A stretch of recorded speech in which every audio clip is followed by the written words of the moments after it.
parte el hacia dónde vamos.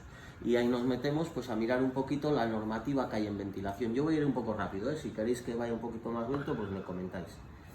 Entonces pues vemos que la ventilación es lo que realmente hace que ese virus lo saquemos de los interiores, que es donde más peligro existe. Entonces para ello, como muy bien hicieron en prevención y luego nosotros con los de climatización también seguimos adelante, pues miramos un poco la normativa y vemos que el RITE, que es el reglamento de instalaciones térmicas, pues se nos dice el caudal que tenemos que sacar en cada local para que esté bien ventilado, ¿vale? Entonces ahí vemos hay más formas de calcular esos caudales, pero las dos más importantes vienen a ser una por las personas que estemos en los locales y otra por el CO2. ¿Por qué por el CO2? El CO2 es el que nos va a dar la indicación de cuánto, qué raro me siento sentado sin veros. De cuántas personas hay, porque nosotros como expulsamos CO2, al final ese CO2 es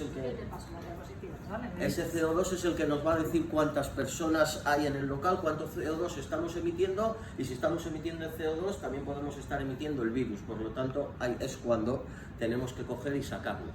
De tal forma que en función de la concentración que tengamos de CO2 es cuando tendremos que poner en marcha la ventilación o no, ¿vale? Y para calcular los caudales, pues los calculamos en función del número de personas, nos va a llevar por estas tablas que nos marca la normativa a los caudales que necesitamos. ¿Vale? Entonces, a partir de ahí, vemos el CO2 que tenemos en el exterior más o menos viene a ser 450 partes por millón. Entonces, cuando hay en esta gráfica nos indica que si estamos 500 por encima aproximadamente en un local interior es cuando esa ventilación tiene que estar en marcha. Por debajo aquí vemos, esto es usando para una superficie de 5 metros cuadrados para una persona, pues estamos con 800 partes por millón en una zona que es de mayor seguridad. Aquí estaríamos en zona correcta y a partir de 1000 partes por millón estamos en una zona ya de peligro. De tal forma que ahí lo que habría que hacer es poner la ventilación y echar en la medida que se pueda todo el virus.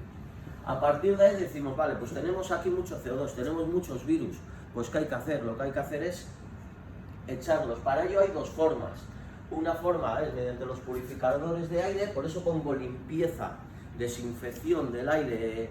Entonces una forma no es ventilar, una forma sería coger purificadores de aire. Paso un segundito, luego vuelvo. Entonces esos purificadores de aire básicamente hay dos tipos, unos que son con filtros EPA, que son filtros muy potentes, de alta eficacia, que lo que nos hacen es retener el virus, ¿vale? Pero ahí siempre estamos cogiendo el aire del interior y echándolo al interior. Y los otros serían con lámparas ultravioletas, que lo que nos hacen es matar al virus. Hay que tener cuidado con las lámparas ultravioletas, van bastante bien, pero crean ozono, ese ozono es peligroso, bueno, tiene su aquel. De tal forma que al final, la normativa que nos está diciendo, por un lado la normativa lo que nos dice es que tenemos que ventilar en todos los locales de pública concurrencia, bueno, y hasta en las viviendas hay que ventilar. Y por otro lado, vemos que es lo más eficiente, sacar el aire que está enrarecido, sacarlo a la calle. De tal forma que los purificadores de aire están muy bien, no los han vendido mucho, pero realmente, a mi modesto entender, no es la solución buena. La solución buena es coger este aire que tenemos aquí y sacarlo, ¿vale? Para ello, pues ya nos centramos en la ventilación, y dentro de la ventilación pues vamos a tener básicamente tres formas. Todo se puede multiplicar en dificultad, pero básicamente va a ser la ventilación natural, la forzada y mediante recuperadores de calor. Si nos ponemos en la ventilación natural, aquí un pequeño planito, nada que ver con los Revit, los BIM que hemos estado viendo ahora, pero aquí vemos pues que es una ventilación natural, pues abrimos una puerta, abrimos una ventana y que haya corrientes de aire. ¿Qué nos pasa con eso?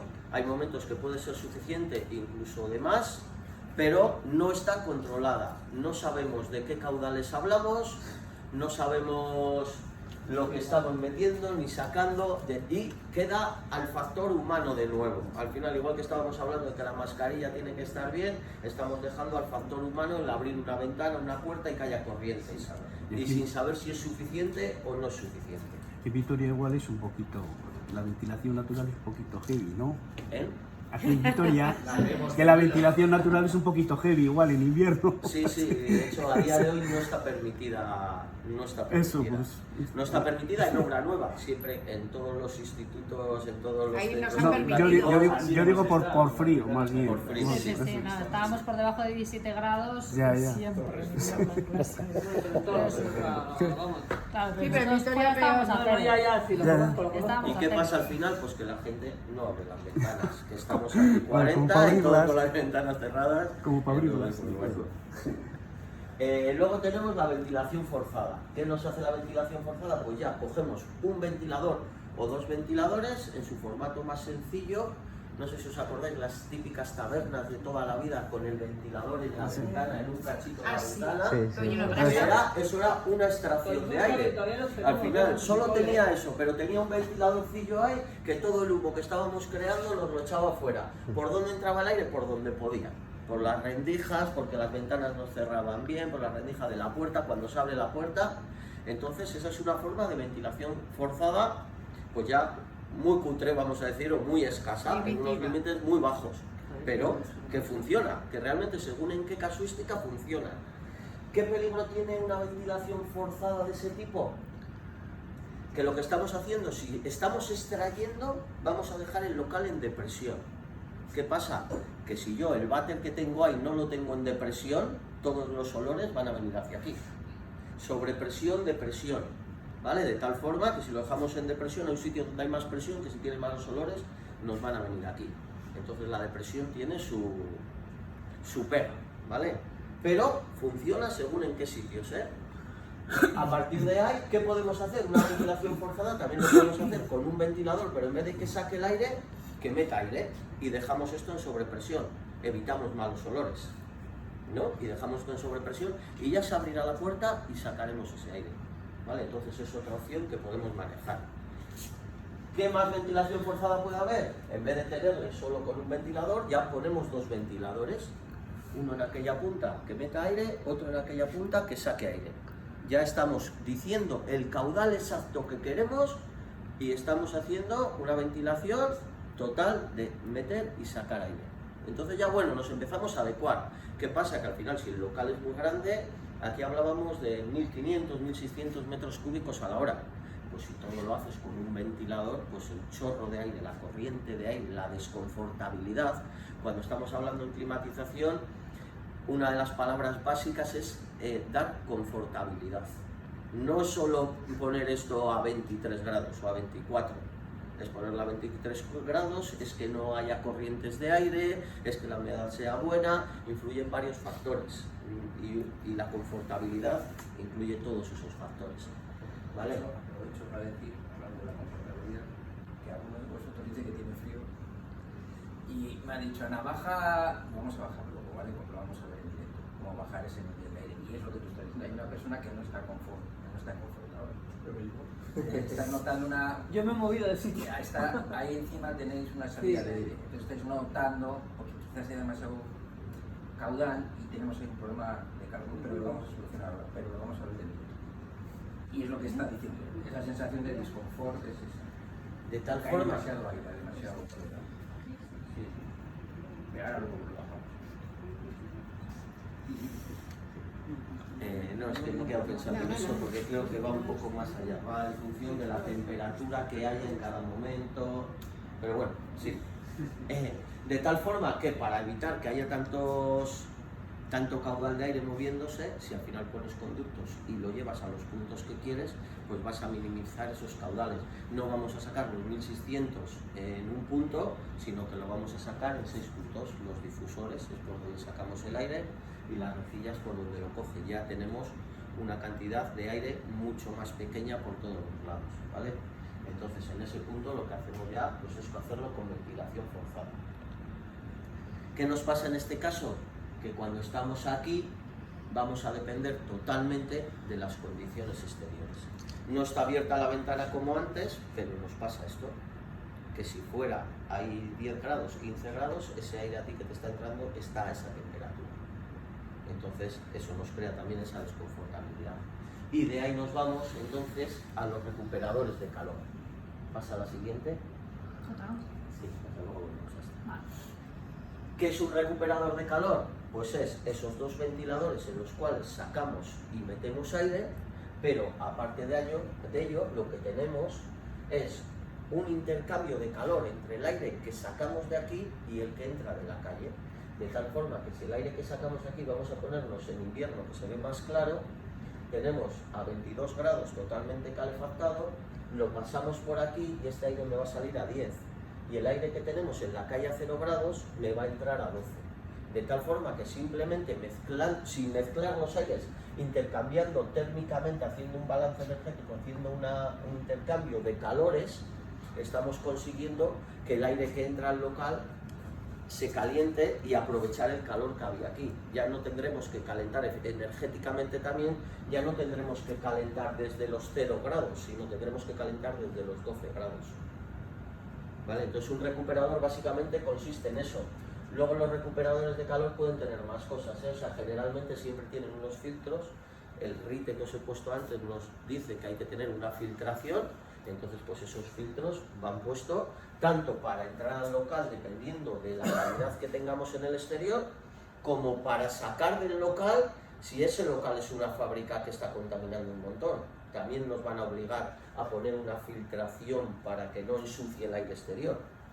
El IDA, que no lo he comentado antes, por ir rápido, me está marcando la calidad para seleccionar un filtro. Tenemos los IDAs y los ODAs. El IDA me da la calidad que tengo en el local, si es una calidad que tiene que ser muy buena, como una sala blanca, un quirófano, que será un IDA 1, o un sitio en el cual no necesito una calidad de aire muy buena, un bar, o lo que sea, un sitio que necesite menos, pues será un IDA 3. Y los ODAs es la calidad que hay en el aire exterior. Una cosa es estar en la punta del Gorbea, sería un ODA 1, y un ODA 3 sería estar al lado de una fábrica que contamina mucho. Con esas dos mezclas vamos a sacar el filtrado que necesitamos. ¿Y no hay ningún sistema de compresión para el intercambiador de calor?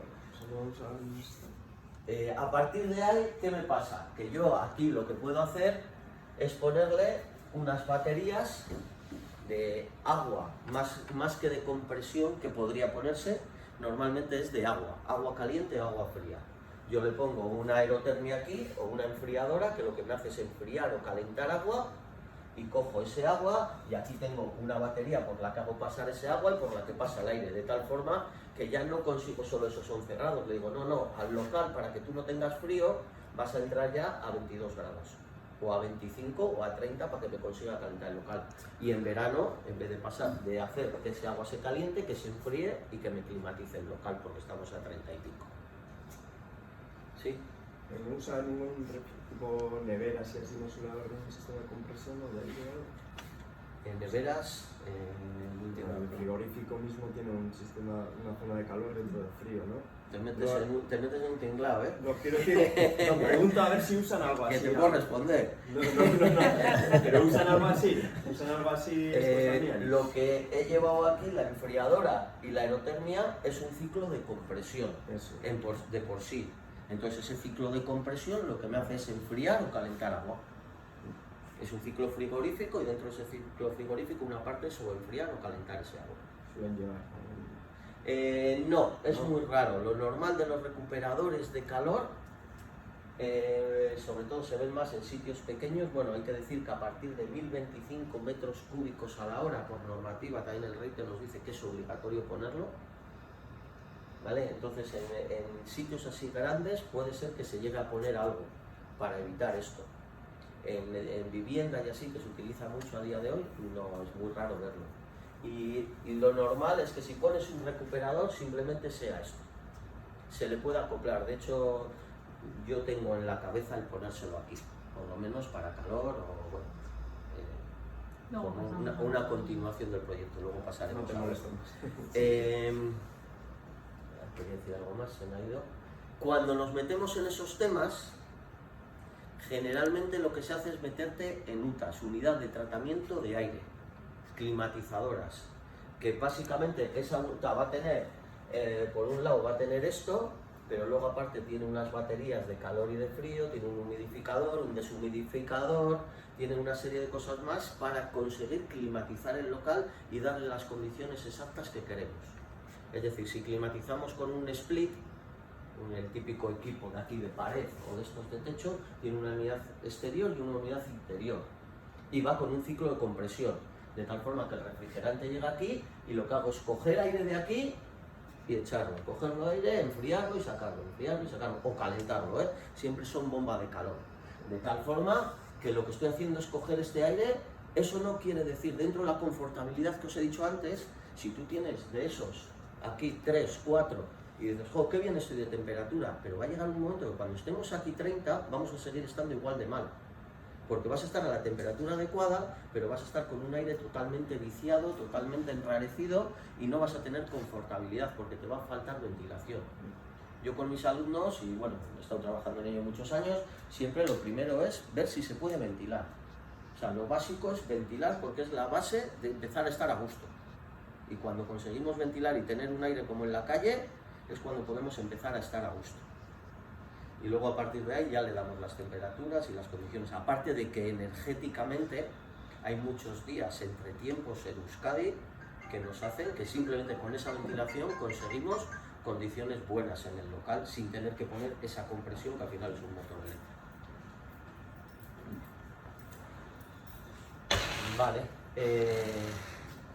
Vale, y aquí simplemente pues se ven diferentes recuperadores de calor, y aquí ya pues se ve que ya son con conductos, de tal forma que lo que hacemos es tener un conducto de impulsión, uno de retorno, que me haga un buen barrido al local, y con eso, con un medidor de CO2, en este caso que hablamos de COVID, de tal forma, y bueno, ese medidor de CO2 siempre sería interesante, de tal forma que al final, en función de la gráfica que hemos visto antes, me diga si tengo que arrancar o no tengo que arrancar el equipo.